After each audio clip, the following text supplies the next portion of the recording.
Gracias, señor presidente. A ver, un par de comentarios antes sobre el tema del censo, que de todos modos vamos a hacer un día un evento, pero yo creo que es clave mencionar un par de cosas, hoy hablando del presupuesto. Bueno, lo primero es recordar que este es el censo, hace 40 años no se hacía censo. Esa sería una prueba reina para mostrar cuánto les interesa a quienes gobiernan a Colombia no saber ni en qué país viven. Porque uno cómo hace para hacer política agropecuaria de cualquier tipo si la última información cierta, no inventada, no deducida ni supuesta, es 40 años de vieja. Bueno, esa es Colombia, ¿no? Esa es Colombia. Lo otro es esto, es evidente que uno de los hechos más notorios es la inmensa pobreza que sale del censo. Pobreza que le están dando como en el 40% y la llaman multidimensional, pero yo quiero anotar esto. Ese multidimensional ahí tiene un poco como el papel de mejorar las cifras, mejorarlas entre comillas, inflar las cosas, ¿no? Entonces si usted de pronto ya tiene piso de cemento o alguna cosa así, entonces ya que dice que no es pobre o porque le dan unas familias, unos subsidios de familias en acción y este tipo de cosas. Pero bueno, de todos modos es escandalosamente alta, ha salido unos niveles de tecnificación bajísimos, de asistencia técnica bajísimos también. O sea, realmente yo lo dije anoche en la plenaria, es una vergüenza, señor ministro, una vergüenza mundial para este país los resultados de ese censo. Es una vergüenza mundial, inclusive en este sentido. Les aparecieron 2 millones más de hectáreas cultivadas en relación con lo que se venía diciendo, pero eso de todos modos lo que quiere decir es que si son 22, pues apenas se cultivan 7, nos quedan 15. Entonces es una feroz concentración de la tierra de las peores del mundo. El Gini de tierras de Colombia es de los peores del mundo, pero además los que tienen la tierra no la cultivan. Que eso ya es la tapa de la gravedad, porque si los que tuvieran la tierra la cultivaran uno, pues habría menos pobreza por la simple vida de los obreros agrícolas que aparecerían. Pero es que no, es que el agro no se usa. O sea, el agro lo tienen convertido en muy buena medida en un lote de engorde para hacer especulación inmobiliaria. Entonces yo de ahí que sostenga que este es el peor modelo agrario del mundo, y eso es lo que confirma el censo, tenemos el peor modelo agrario del mundo. Pero hay una particularidad que quiero señalar. Aparece que el 70% del área cultivada son permanentes, cultivos permanentes, es decir, café, caña, cacao, palma africana, ese tipo de cosas.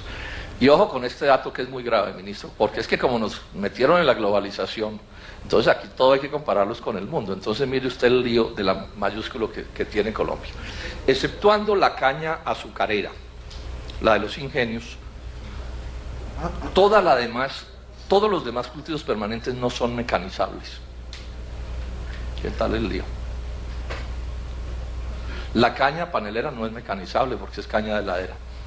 El banano no es mecanizable, el café no es mecanizable, la palma africana no es mecanizable. O sea que ¿cómo es la competencia global ahí? ¿Por qué? ¿Cuál es el factor determinante en esa competencia global? No son los tractores, no es la tecnología, no son los insumos, es la mano de obra. O sea, esa es una competencia global por mano de obra barata. Y en esa competencia global por mano de obra barata nos estrellamos con el sudeste asiático, que tiene mano de obra infinitamente más barata que la colombiana. Ese es el susto que tienen, por ejemplo, los palmeros. O sea, ustedes comparan los costos de la palma colombiana y la palma indonesia o malaya y no hay nada que hacer. O sea, sin protección desaparece la palma colombiana. Si ustedes nos ponen a competir, digo ustedes pues el gobierno, 1 a 1 en café con Vietnam, desaparece el café colombiano en proporciones muy grandes. Se nos toman el mercado interno, para decir lo mínimo. Si ponen a Colombia a competir con banano de países del sudeste asiático, no damos un brinco tampoco. En nada. Esto es de una gravedad, o sea, que a un país la globalización lo condene a competir por hambre, por malos salarios. Esto tiene que ser una política muy retardataria. Pero además esos tropicales, que son este tipo de cultivos, ni siquiera son comida en el sentido estricto de la palabra o en proporciones muy grandes. De pronto los aceites sí, pero cacao, banano, productos postres los llaman en Ecuador. O sea que en una crisis mundial bien pavorosa, pues la gente abandona eso y listo. Y lo que estamos importando es la comida básica, cereales, ¿sí? Cárnicos, lácteos. O sea, esto es una de las conclusiones gravísimas del censo. Porque además Colombia ya es un país, digamos, de esos que llaman de desarrollo medio. Pues eso, yo no creo mucho en lo del desarrollo, pero en todo caso es de salarios más altos que otros. Estas son cosas para mirar con mucho cuidado. Y en las áreas donde se desarrolla más el agro, que son las áreas de mecanización, etcétera, etcétera, entonces no estamos. Pues o no estamos, no, nos están sacando o nos sacaron. Todos los cereales, el algodón, todo ese tipo de cosas. Eso es una cosa bien interesante para... Otro día habrá que mirarlo con más detenimiento, pero lo menciono desde ya. Bueno, y lo último es esto, ya quedó claro cómo es el asunto, ¿no? Entonces, ya salieron los datos que, repito, son una vergüenza. Entonces ya el presidente Santos se dio sus 3 golpecitos de pecho, el ministro de Agricultura se sumó a los golpecitos de pecho, los editoriales de la gran prensa ya todos se dieron golpecitos de pecho, ya todo el mundo expresó su lamento. Pero aquí hay 2 cosas que no se hacen. Estos golpecitos de pecho me recuerdan mucho a la confesión de los malos católicos, ¿no? Sí, que cada 15 días van y dicen, acúseme padre, y dicen un pecado y a los 15 días vuelven con el mismo. Porque es que no hay acto de contrición ni propósito de la enmienda, ¿sí? Y por eso siguen haciendo lo mismo. No, ni hay responsables. O sea, de este desastre agrario, senadores, ¿a quién le echamos la culpa? ¿O esto no tiene culpables? Primero, ¿a qué medidas y a qué políticas, a qué decisiones? O sea, ¿qué decisiones han hecho que tengamos el peor modelo agrario del mundo? Si me equivoco en lo del modelo agrario del mundo, me pueden dar un ejemplo de uno peor, pues lo podemos mirar y lo podemos poner de subcampeón si quieren, ¿cierto? Sí. Y segundo, ¿quiénes? Con nombres propios, y me refiero a los propios partidos políticos, mis estimados colegas, a los partidos políticos y a los jefes, a los que han gobernado a Colombia, incluyo a todos los presidentes de los últimos años, ¿quién responde por este desastre? ¿Nadie? ¿Será una maldición oriental que alguien, algún antepasado nuestro cometió algún crimen, un colombiano, y entonces fuimos, malditos sean ustedes, a sufrir por el peor agro del mundo? Bueno, ahí les dejo el tema. Esta es la discusión del polo, por eso creamos el polo, porque creemos que esto tiene causas y causantes conocidos. Y si esto no se corrige, pues aquí dentro de 40 años, si hagan otro censo, pues hará peor todavía. Porque si ustedes miran el censo anterior y el de ahora, esto se está empeorando. O sea, el aumento de los cultivos permanentes es a costa, el aumento relativo es a costa de los temporales, que eran las áreas más tecnificadas de este país. La concentración de la tierra cada vez es peor. ¿Para qué? Para nada. Y ahora el proyecto de CIDRES es para qué. Esa es buena medida mi pleito con el cuento de las tierras de la altillanura. Yo no me opongo a que se desarrolle la altillanura. Lo que pasa es que eso no lo pueden usar, primero no lo pueden hacer ilegalmente, pero además no lo pueden usar para tapar el cuento que es que las tierras en Colombia no se usan, ni las de la altillanura ni las de ninguna parte. Pues no se usan bien, digo yo. O sea, aquí no faltan tierras, eso es mentira. ¿Qué es que entonces vamos a desarrollar la altillanura? Pues eso sí yo no lo logro entender. ¿Cómo es que siembran árboles a 3.000 kilómetros del mar? ¿Sí? Y no, ¿por qué no lo siembran en la costa? ¿Cierto? O sea, ahí hay un cuentazo, que bueno, lo vamos a ir viendo por el camino. Pero bueno, al punto, esto, para llegar a esto, ya se dijo aquí, el presupuesto lo recortan en 38%.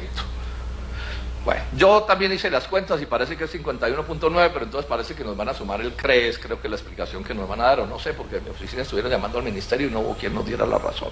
Pero bueno, que sea el 39 o el 40 o el 51, pues para el efecto práctico es más o menos lo mismo, es un recorte brutal.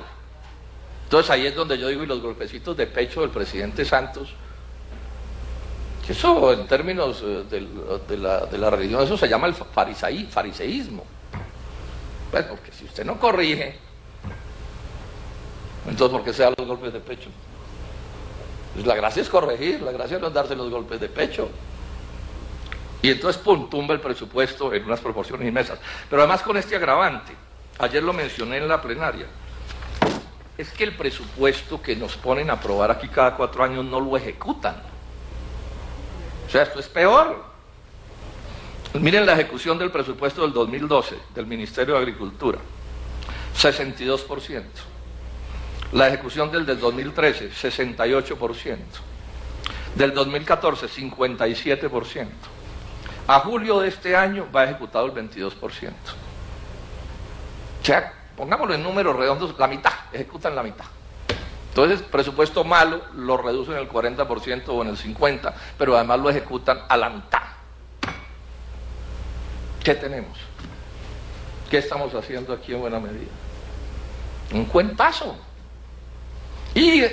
Pero además, porque esto antes de la apertura y del neoliberalismo y del libre comercio tenía por una cierta cosa que ayudaba, era que estábamos aquí medio encapsulados y entonces podía ser que las cosas aquí fueran un poco más caras o lo que fuera, pero no se podían traer de afuera o no en toda la cantidad, y usted, así fuera, con todos estos problemas, usted tenía un agro. Pero cuando ustedes hacen el roto de la apertura, ¿sí?, y del neoliberalismo y del libre comercio, y empieza a entrar el chorro de cosas extranjeras, pues claro, nos van sacando de todo. Y si nos abrimos en azúcar, nos sacan del azúcar. Y si nos abrimos en azúcar, nos sacan de la panela. Y si nos abrimos en oleaginosas, nos sacan de la palma africana. Y si nos abrimos en lácteos, nos sacan en lácteos. Esta es la discusión. Ahora, claro, yo estoy de acuerdo con que luchemos que el presupuesto sea mayor, perdón, eso pues no se cae de su peso. Esta es la Comisión de Asuntos Agrarios, ustedes saben que yo no tengo pues tierra ni en el ombligo, ¿cierto? Pero me gusta el agro y defiendo el agro, ¿cierto? ¿Sí? Pero el punto es este, esto viene en la gravedad del asunto. Supongamos que entonces se toma la decisión de subir el presupuesto del agro. Yo pregunto, ¿hasta cuánto hay que subirlo para poderles ganar a los gringos y a los europeos y a los asiáticos y a todo el mundo las guerras de tesorería? Es que miren la cosa tan diabólica que se inventaron los gringos y los europeos. A escala global hay dos maneras de proteger un sector industrial o agrícola. O usted le da ayudas internas, plata, digamos, del presupuesto, les da créditos baratos, esas cosas, o sube los aranceles para no dejar entrar a los otros. O sea, se llama ayudas internas o protección en frontera. El libre comercio apunta a prohibir la protección en fronteras. O sea, prohibido tener aranceles. En Colombia ya firmó no sé cuántos acuerdos, no podemos tener aranceles. Viene el TPP, ya doña Cecilia Álvarez está logrando que en estos días se le bajen los aranceles al azúcar. Ya eso está claro. O sea, se probó lo que yo dije la semana pasada, que los iban a golpear y los van a golpear. Ahora, muy a la Juan Manuel, entonces no los golpean del todo, sino que este año les damos un golpe, el año entrante les damos otro golpe y tal. Y los van adormeciendo y al final los liquidan. Aunque me alargo un poco, le voy a echar este cuento, ministro. A mí esto que está pasando ahora con el azúcar me recuerda a un viejo experimento que espero que a nadie se le vaya a ocurrir hacer, hay que creerlo, aun cuando sea por fe, que tiene que ver con esto. Usted coge una taza, una olla con agua caliente y la pone bien caliente y tira un sapo adentro, y el sapo no se muere porque apenas medio toca el calor, pega un salto y se voló. Pero si usted el mismo sapo y la misma olla la pone fría y tira el sapo adentro, ¿sí?, y la pone en el fogón, la temperatura del agua se va subiendo, se va subiendo, se va subiendo, y el sapito se va quedando dormido hasta que se sancocha.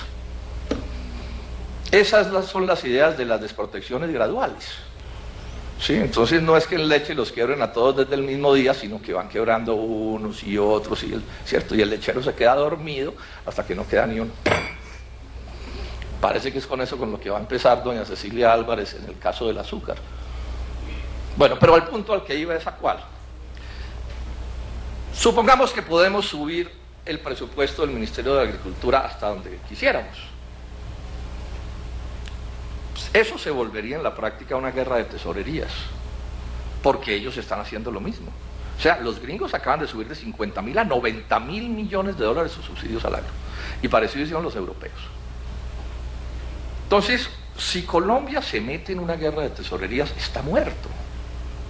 Porque es obvio que un país con un producto per cápita de 9.000, 8.000 dólares o 7.000 no puede competir en una guerra de tesorerías con un país con un ingreso per cápita de 50.000 o 60.000, 80.000 dólares. Entonces la vía, repito, para que no se vaya a entender más, no me opongo a que subamos el presupuesto porque es malísimo, pero pensar que este lío del libre comercio y del TPP que nos van a meter ahora y todas estas cosas, lo vamos a resolver a punta de presupuesto, es decir, a punta de guerra de tesorerías, manteniendo los aranceles bajos o en cero, olvídense. Es muy grave. Yo les quiero llamar la atención a los colegas de los distintos partidos. No estamos echando cuentos, ese es un debate de 25 años y los hechos nos dan la razón a los que hemos dicho esto. Aquí, ¿qué sería lo sensato? A mí me han intentado crucificar de todos los lados, desde los oportunistas de izquierda, ¿cierto?, hasta la cúpula de la aristocracia bogotana, porque cometía el crimen de decir que defendía a los azucareros. ¡Qué horror! Sí, porque entonces ahí hay unos personajes muy adinerados y entonces, bueno, eso pues es la prueba reina de que el colmo de los colmos. ¿Sí? Pero la cosa es bien sencilla, es que si no se protegen esos sectores, los acaban. Los acaban. Y la protección no puede ser con una guerra de tesorerías, debe contar el presupuesto, pero esto necesita otras medidas. Entre otras, no meternos al TPP. Lo del arroz, senadora Marisa, que a usted le interesa tanto, nos van a estrellar con Tailandia. O sea que esa supuesta desgravación, la del sapo que se va calentando, ¿cierto?, que nos daban como 10 años en arroz o no sé cuánto, ¿cierto?, pues cuando entre Tailandia cambia la circunstancia. ¿O es que Tailandia va a entrar a qué? Y ese está haciendo cola para entrar al TPP. Y en el caso, porque también les hace demagogia a doña Cecilia Álvarez, vaya al Restrepo aquí a echarles cuentos de lo mucho que quiere ella, los de los zapatos, que porque entonces sacó la ley anticontrabando, que pues sirve para perseguir por ahí a los más despistados. No, dice el informe de doña Cecilia Álvarez que Vietnam es peligrosísimo en confecciones y en demás industrias ligeras, manufacturas ligeras, o sea, calzado, todo, lo que quieran. Lo que a los gringos se les dé la gana instalar en Vietnam, porque lo que está pasando en Vietnam es parecido a lo que pasa en China, que es el gran capital gringo europeo puesto en países de salarios bajísimos, porque ya los de China ya les parecen muy caros. Entonces ya van para todo el sudeste asiático a hacer lo mismo, y ya tienen en capilla el centro de África, el África subsahariano. Bueno, dejo la cosa de ese tamaño. Entonces, muy malo el presupuesto, ministro. Yo no creo que esto sea como es que dice el doctor Cárdenas, que dice que el qué inteligente. ¿El qué? La austeridad inteligente. No, austeridad sí a la lata, porque la cosa que se viene horrible. Pero inteligente no tiene nada, porque lo inteligente sería cambiar la política. Sí, porque hasta el animal más poco claro, ¿cierto? Si se estrella contra esta cosa y se estrella, llega un momento en que voltea y coge para otro lado. Pero aquí llevamos 25 años haciendo lo mismo. Todo el tiempo lo mismo, y quieren que no pase lo mismo. Y no valen los cuentos. Muchas gracias, señor presidente.